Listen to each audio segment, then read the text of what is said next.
The Bluetooth device is ready to pair. Anthu awiri awa mukuwaonawa anali muchikondi chija choti olo mamina awinayo osawaona kunyasa koma nkhani yoyipisisa ndiyoti anthu awawa ndi mayi ndi mwana wake. Mayi yake omupeza kapena mayi yake omubereka. Awawa ndi mayi yake oti anatenga pathupi pa mwanayu nkumunyamula miyezi 9 kenakonso nkumubala ndipo atakula nkukhala nayenso zilakolako nkumagawana naye pogona pamodzi. Sizokhazo ayi aphwake anyamatayu m'malo momuyitana kuti mchimwene amamuyitana kuti adadi moyo nkumapitilira. Zitheka bwanji mwana wako weniweni ndi kusandukanso mamuna wako. Naye mwanayu anali mbadi mtima nkumaonesa mavuvu ake pa mayi yake omubala. Anthu pawoko ankatinjiza izi. Moyo wawo wa tsiku ndi tsiku umawayendera motani. Ndine Dean Studios khalani pompo pomwe nkhani ikupitirira osayiwala kutsatsa malonda anu aja ndi ife video ikubwerayo tidziwise anthu mukugulisazo tilankhuleni kuti mumve zambiri.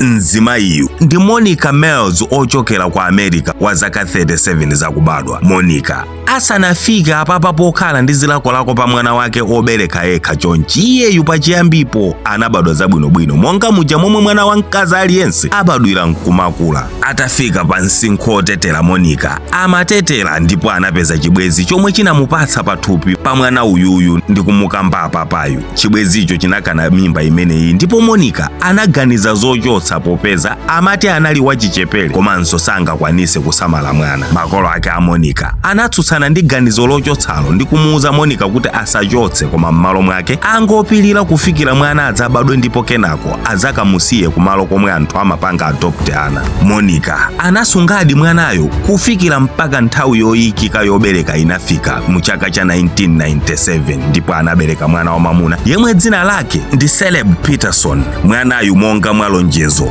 anayikidwa mu adoption system ndipo anakatengedwako ndi family ina ku Texas uku kunali kusiyana kwa Monica ndi Caleb. Zaka zinapita ndipo Monica wakwatiwapo kawiri konse mabanja nkutha ndi kukhalanso ndi ana ena awiri koma m'maganizo mwake nkumanganizabe mwana wake uja oyamba Caleb. Mu chaka cha 2015 anabwera ndi ganizo loti asake komwe kuli mwana wake amuoneko adziwe mmene akukhalira komanso wakula ali munthu wanji. Anakatsata rekodi ya mapepala akuja kopangisa adopt ndipo anapeza kuti mwanayu ali dera lina ku Texas ndi family ina kumenekoko. Atayesa kulumikizana ndi omwe anatenga mwanayo family inapanga adopt ija inakana kupereka information ina iliyonse ndipo anadula kulumikizana kwina kuli konse ndi mayiyo. Monica sanasiye kusakasaka ndipo analowa pa Facebook nkuyamba kusaka mayina mpaka mwamwayi kaya ndi tsoka anamupeza pompo nkumutumizira message yoti akumane ndine mayi yako. Mwana pokumva kuti ati ndi mayi yake omubereka naye chikumbumtima chinamupeza ndipo anayesesadi kuti akumane nawo ndipo kenako anakumanadi koma zomwe zinachitika kenako ndipo omwe mutaziwe zoti kumwa mazira ako omwe ndi mlandu waukulu ndi woopsa. Mukamva kaye za uthenga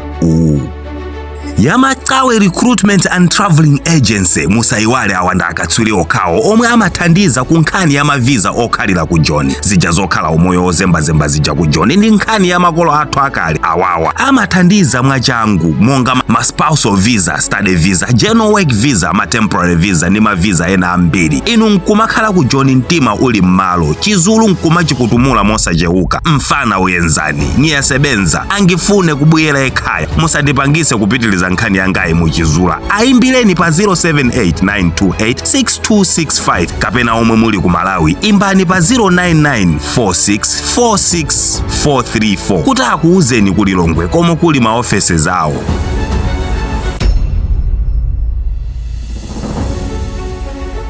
Tibwerere ku nkhani yanga. Mnyamatayu anapempha chilolezo kwa makolo ake omwe amamulera kuti akumane ndi Monica. Linali tsiku la Christmas mu 2015. Atangokumana mtima wa Monica unagunda zedi kumuona mwana wake atakuliratu ndipo anayamba kumva zinthu zina ndi zina mwa iyeyu. Mwanayu naye anaona Monica osati ngati mayi yake koma ngati mtsikana wa kumtima kwake napempha chilolezo kwa makolo ake kuti azikakhala ndi Monica ndipo makolo analoleza.